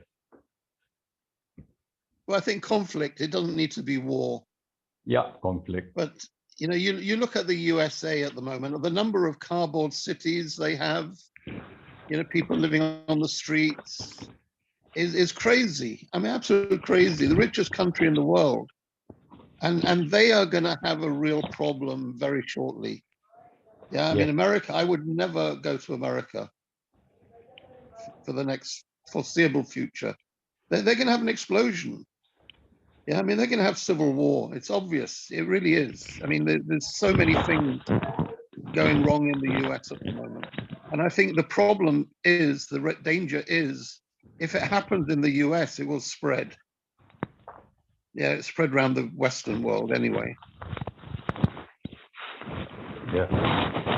So maybe now is the time to have a settling, yeah, to have a readjustment. Yeah, I think every country in the world is getting into these problems. Mike, I have another question. Like Yeah. in Indonesia, we have families, we have friends, neighbors, we have very high social support, yeah, family support and things like that. So the poor ones are helped by the rich families or relatives, and that goes all the generations from the grandparents to the parents to the uncles. I mean, that's what's happening even in my own family with my relatives and so. So, but what about the power of the government? How much is the government in all countries, including Indonesia, supposed to be responsible for this poverty reduction program? I don't understand this. How can a developed country build such a system that can reduce? How come we cannot do that? What's bothering? What's holding us back?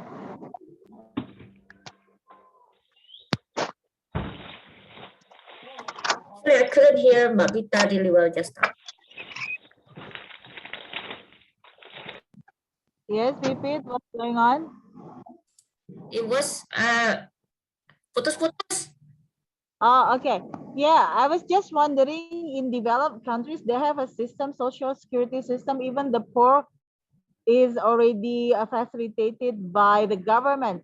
But how come a country like us, we have to rely on families or neighbors or friends for support, especially for the poor ones? I mean, how much Not that rich, Kak.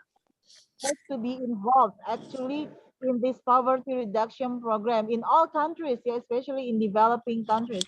How many percent is expecting from the government, and how many percent are expecting from the society? I don't know the percentage here. We Yeah, have actually, BPJS recently, nowadays. yeah. It's Yeah, helping out. BPJS was a good example, yeah. But I Yeah, it's actually think Indonesia is not that rich though, Kak. Although we're part of the G20, yeah. One of the reasons is because our tax is very low as well. So our government is not that strong in financing us, I guess. But the government is also not that trustable. So if we raise the tax, people will rebel because what are you doing with my tax money? Something like that, right? So it's like But Indonesia is changing so fast. I know, but it's just like When I the reason came why back we in don't have 2004, I was safety net. amazed. I think it was, and I forget the exact number, but I think it was only 8% of the population in Indonesia pay tax, Yeah. income tax. And you can say, okay, well, they were earning so little, they weren't due to pay tax. That's true, but things have changed. Yeah. Yeah, and But some Indonesia things is no still the longer a same. developing. Indonesia is no longer a developing country. It's not, yeah. Yeah, I mean, we're going to be number 4 in the world in the next 20 years. Amen to that. Amen. And it's happening so quickly. Yeah, we don't notice it. Yeah. Yeah, this is a Yes. boil the frog syndrome. Yeah, things are changing around us. We don't notice it. Yeah. It's only when you take a time to go out and then come back into Indonesia, you notice the changes. Yeah. But anyway, I think, Indonesia's got a lot of good things going for it. A lot of good things. Yeah. And the work that ChemDes, Ministry of Villages is doing, they've got 84,000 villages here in Indonesia. And they're putting money into those villages, improving the infrastructure there. So there are so many things happening here. Again, so many things need to happen, but it's I know, but like achievable. on I guess the one that changes slowly actually the people. Yeah. Example, now the government already said, okay, school should be free. Okay, they provide BOS, bantuan operasional sekolah. So I actually expect the school to be actually free, but that's not happening. It doesn't happen. I'm surprised even going to public school, then my sister has to pay like, I don't know, certain million for one gedung, for example. So when they said state school should be free, what does it mean? Something like that. So the intention and the implementation has a huge gap. Agree. Sure. Yeah. But I mean, put it into historical perspective. I mean, in the UK, schools really only started in about 1840, 1850. And then it was only boys. Yeah, so education, formalized education as we know it, has really, it's pretty young. Yeah. I've been told we should not have taken it for granted, right? Yeah. Because now when people say, do you think women should vote? People are like, what are you talking about? Of course. Yeah. But people don't realize how many years it was the struggle to make that come true.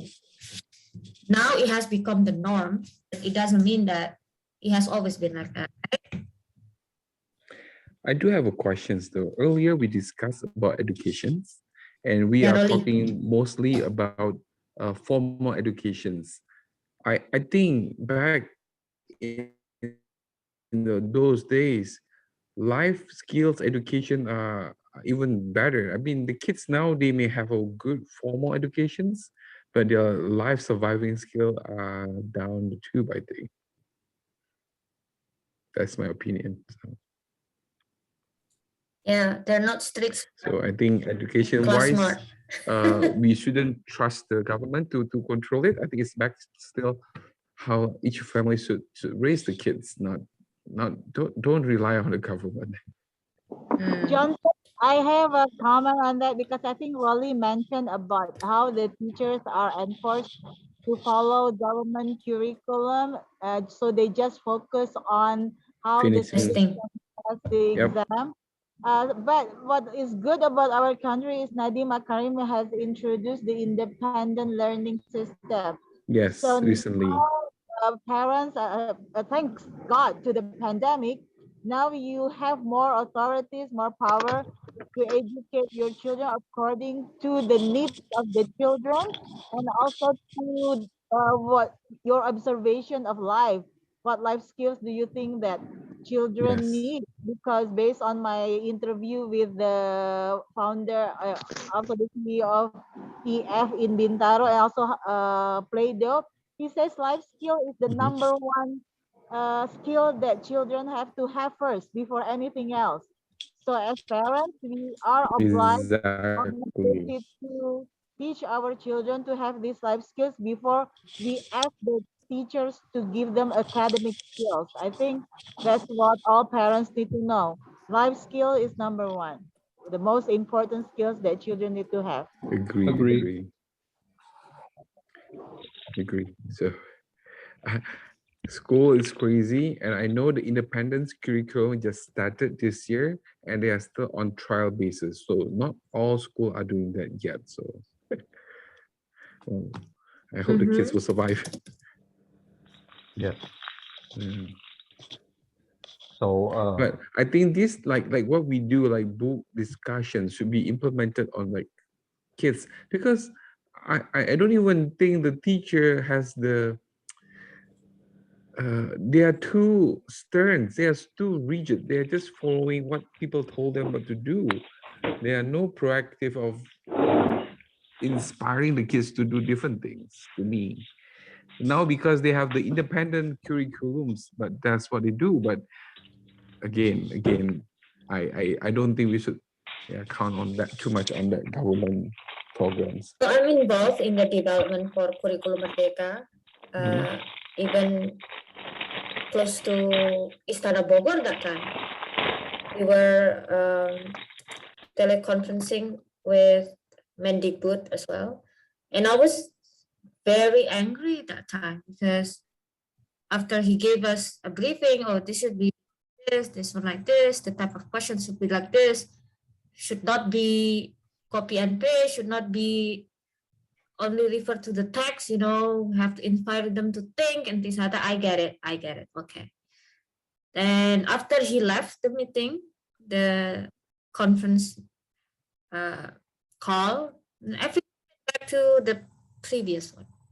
Like they exactly make the same type of soal, Exactly. text. So why did even change our philosophy when the practice is actually exactly the same?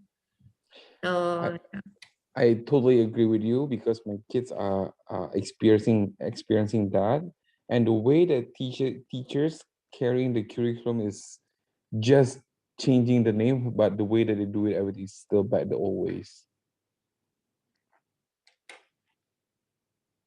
yeah, I think it's easy to change the system. It's not easy to change people, and that's the reason I'm a very pessimistic person.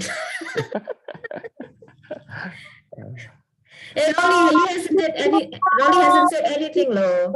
Yes, Pipit. No, because my kids don't experience the Merdeka curriculum, so I cannot give any comment for that.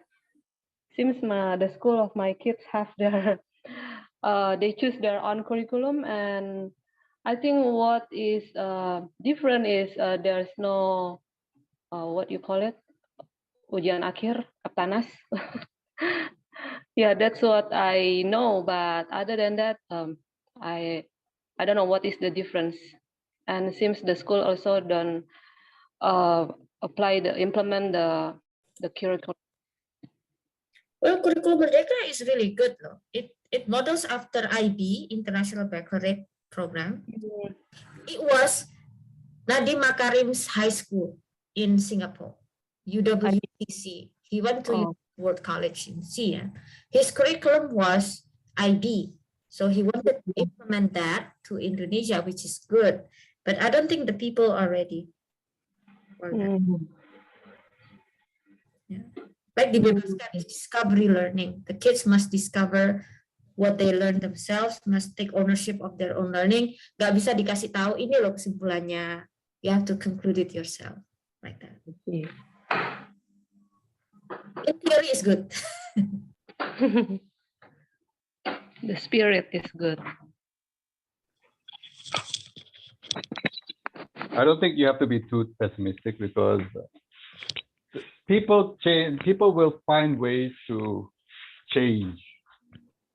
Because if the education system doesn't fulfill the needs of the younger people, the generation, they will know and they will find ways to go around it. Yes. And of course, that will work in both ways. When the government find out that this education system is not working, then they will change. They will find the need to change, the urgency to change. One thing that I have a question: why all over the world they have a standardized test, right? So they are still aiming back. No, not everyone. Only America, no. Oh, America. Only America have standardized tests. Other countries already gone. Like Japan, China still standardized tests.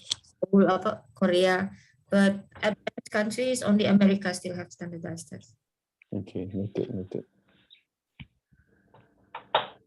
Yeah, ujian akhir was ujian nasional was eliminated.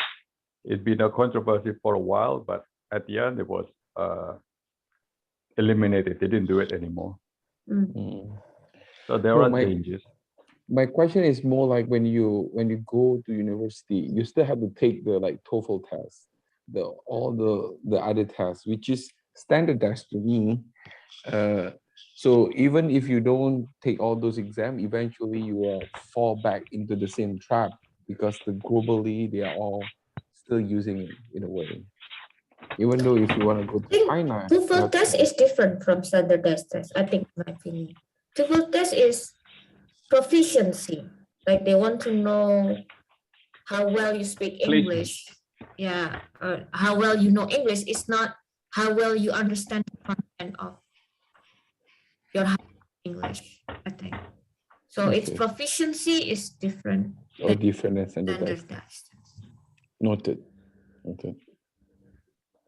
UMPTN is standardized test. Ah, I got it. I got it. SPMB, they call it now. Yeah. It's guys 10, 11 now. Should Oh wow. Yeah. Let's go get some rest. Well, it has been a great session. So Yes. yeah. So who's next year? Next month? Whose turn is it next month? I know my turn is October, so I don't know whose turn next month. We'll What figure it books? out. Yeah. What is the next month's book? Next is September. Let's see, September.